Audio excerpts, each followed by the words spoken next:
A US senator has introduced a bill to protect US farmland from Chinese buyers. This is a matter of national security. A 27-year veteran is running for Congress.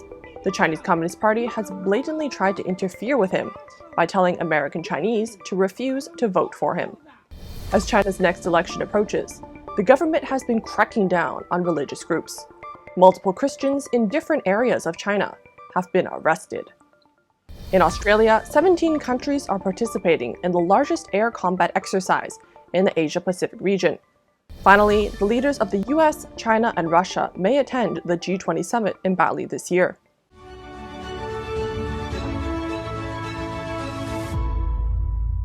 Welcome to Sound of Hope News. My name is Daniela Wolensack, and today is August 22nd. U.S. Senator Mike Rounds introduced a bill to block China and 3 other countries from buying U.S. agricultural land. The bill comes as the Chinese government is attempting to buy 370 acres of farmland a few miles from the Grand Forks Air Force Base in North Dakota. Rounds said in a press release, "This acquisition could threaten our national security by allowing the Chinese Communist Party to closely monitor the operations and communications at a very important military facility." The concern goes beyond the North Dakota purchase. A former Chinese official bought 130,000 acres of land near the Loveland Air Force Base in Texas, according to Kiowa County Press. Moreover, China-based Smithfield Foods and multinational food company JBS have purchased billions of acres of agricultural land. Although a 1979 law bars foreigners from buying more than 160 acres in South Dakota, more than 350,000 acres of farmland belongs to foreign businesses anyway. Rounds' bill follows the Promoting Agriculture Safeguards and Security Act introduced in July by Representative Elise Stefanik and Representative Dusty Johnson.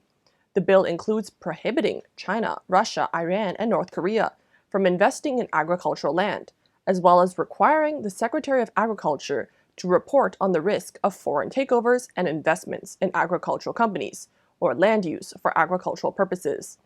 Rounds said, "In my travels around South Dakota, I've heard from many farmers and ranchers who are concerned about foreign adversaries owning American farmland. It's time to put a stop to this and take action." Last month, North Dakota Senators Kevin Cramer and John Hoeven also sent a letter to the U.S. Department of Defense Secretary Lloyd Austin and U.S. Treasury Department Secretary Janet Yellen, asking for a review of the purchase. August 21st is the last day of early voting in the New York Congressional primary.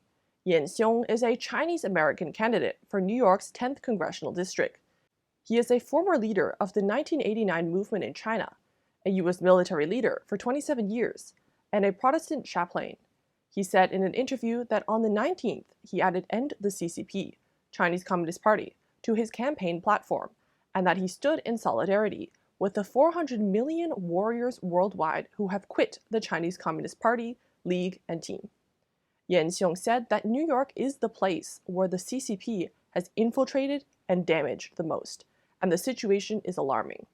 He personally felt the arms of the Chinese Communist Party stretching out to interfere in U.S. elections during his campaign for Congress. He learned on March 16th, through documents released by the U.S. Department of Justice that day, that the CCP tried to sabotage his run for Congress by creating scandals, violent attacks, quote, beating him until he couldn't run, and even causing car accidents. CCP state security officials explicitly said that Yan Xiong could be elected as a lawmaker, and now we don't want him to be elected. The Chinese Communist Party shouldn't have a hand in the American government, and these blatant acts are an insult to American freedom.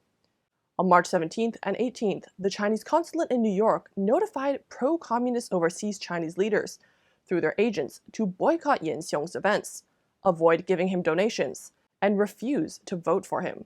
They threatened to prevent them from returning to their home countries to do business if they did not comply.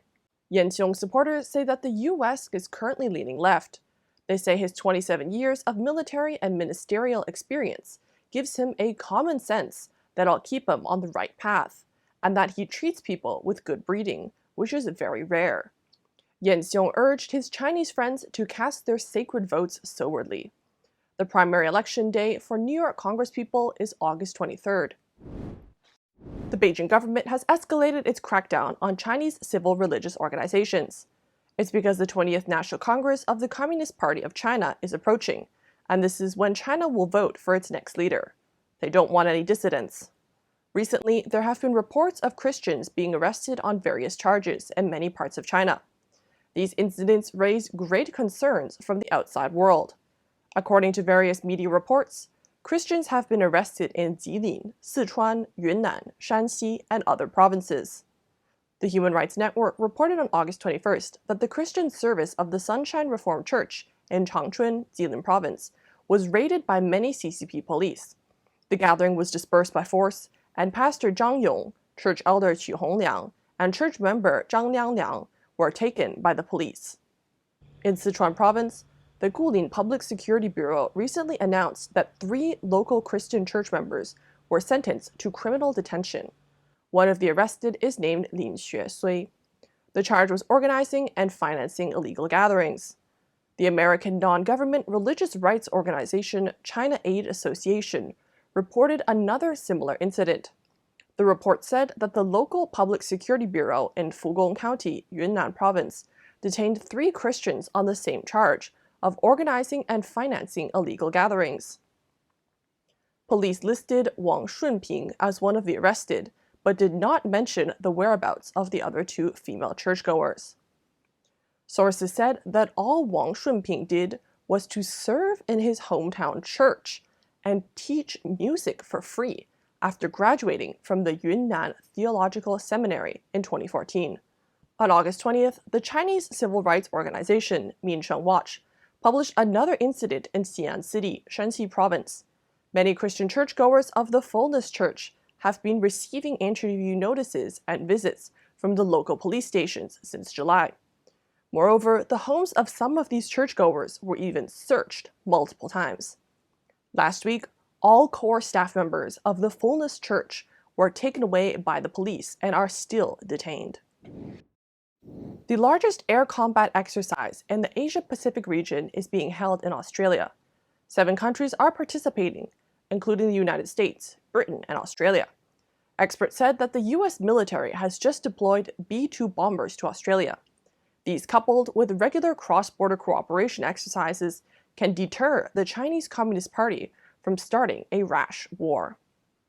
According to the Royal Australian Air Force, the biennial air combat exercise, codenamed Pitch Black 2022, was interrupted for 4 years due to the epidemic. This time, it expanded by more than 2,500 people and more than 100 aircraft. It will last 3 weeks, starting August 19th.